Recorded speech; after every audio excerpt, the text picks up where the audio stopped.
Tumpa. Hello everyone, এখন আমরা সবাই মিলে যাচ্ছি হোলি ফ্যামিলি গার্লস স্কুলে। ওখানে হয় আনন্দ মেলা। তো এই বৌদিটা দুটো মেয়ে ওই স্কুলে পড়ে, আর ওই পুচকে দুটো আমাকে অনেক দিন আগে বলে রেখেছিল, কাকি আমাদের স্কুলে কিন্তু আনন্দ মেলা হবে, যাবে তো? আমি বলেছিলাম যে টাইম পেলে যাব। তো এই কদিনের ভিতরে আমি এই কথাটা পুরো ভুলে গেছি। তো হঠাৎ করে আজকে বৌদি বলে যে আজকে তো আনন্দ মেলা, তুমি কি যাবে? আমি বললাম ঠিক আছে, মাকে গিয়ে বলি। আর মাকে গিয়ে বলাতে মা বলল যাও। তো আমি রেডি হয়ে গেলাম ঝটপট করে, ছেলেকে কোনো রকম খাইয়ে না স্নান করিয়ে নিয়ে চলে যাচ্ছি এখন আনন্দ মেলায়। তো খুবই তাড়াহুড়ো করে গেছি, কারণ মেলাটা ছিল 1:30টা পর্যন্ত, আর আমি জানতে পেরেছি 11টার সময়। তো আমি তো আধ ঘন্টার ভিতর রেডি হয়ে বেরিয়ে পড়েছি। আর আমি কোনোদিন আসিনি এই মেলাটায়, এই প্রথম আসলাম। আর 4 বছর অন্তর অন্তর নাকি এই মেলাটা হয়, পুরো বাচ্চাদের মেলা। তো খুবই সুন্দর একটা মেলা। আর ভিডিওটা দেখতে থাকো, ভিডিওটা দেখলেই বুঝতে পারবে মেলাটার ব্যাপারে। তো ভালো লাগলে অবশ্যই লাইক করবে।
তো এই স্কুলটায় এত টাইপের গোলাপ দেখে আমার যে কী ভালো লেগেছে সে বলে বোঝাতে পারবো না। কারণ ওই মেলা কম, আমি ফুল দেখছি বেশি। তো ফুলের সব ভিডিও করতে পারিনি, কারণ চারিদিক দিয়ে ঘেরা ছিল। কত টাইপের যে গোলাপ, আমার সত্যি খুবই ভালো লেগেছে এই কারণে। আর আমি ফুলের পরেই বরাবর একটু মানে লোভী, খুবই ভালো লাগে আমার ফুল।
বড়টা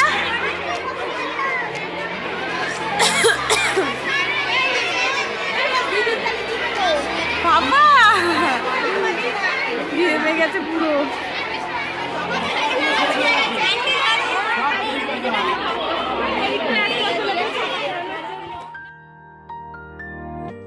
আর এখানে খাবার কিনতে গেলে কিন্তু টাকা দিলে হবে না, আগে এই যে টোকনগুলো কেটে আনতে হবে, তারপরে ওদেরকে এই টোকনগুলো দিলে খাবার দেবে ওরা। তো আমাদের কয়েকটা টোকন বেঁচেছিল, আর শুধু আমাদের বেঁচেছিল টোকন তা না, এরকম অনেকেরই বেঁচেছিল, কিন্তু খাবারের কম পড়ে গেছিলো। আর হবে না এবার কেন, বাচ্চারা নিয়ে এসছে বাড়ি থেকে, সেটাই বিক্রি হচ্ছে, আর টোকনগুলো বেশি কাটা হয়ে গেছে। তো এই যে আমি বৌদি বললো যে তুমি যা পাও ওর ভিতরে কিনে নিয়ে আসো। তো আমি বিস্কুট পেয়েছি আর পুচকেগুলো চা পেয়েছে, সেখান থেকে চা কিনে নিয়ে এসছে। তো এইভাবেই টোকনগুলো আমরা শেষ করলাম।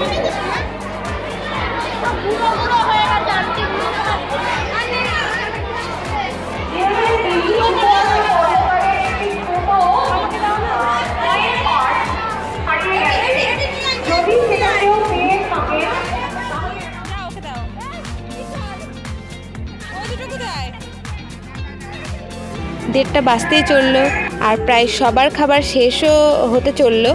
তো আর এখানে শুধু খাবার বিক্রি করছিল না, এখানে ওদের নিজেদের হাতের কাজ করা ব্লাউজ, শাড়ি, চুড়িদার, তারপরে কানের অনেক কিছু বিক্রি করছিল। তো সেদিকে যায়নি, কারণ ওদিকে প্রচণ্ড ভিড় ছিল, আর ছেলেকে নিয়ে বুঝতেই পারছো। তো আজকের ভিডিওটা এই পর্যন্তই। ভালো লাগলে অবশ্যই লাইক করে দিও। ভিডিওটা দেখার জন্য ধন্যবাদ।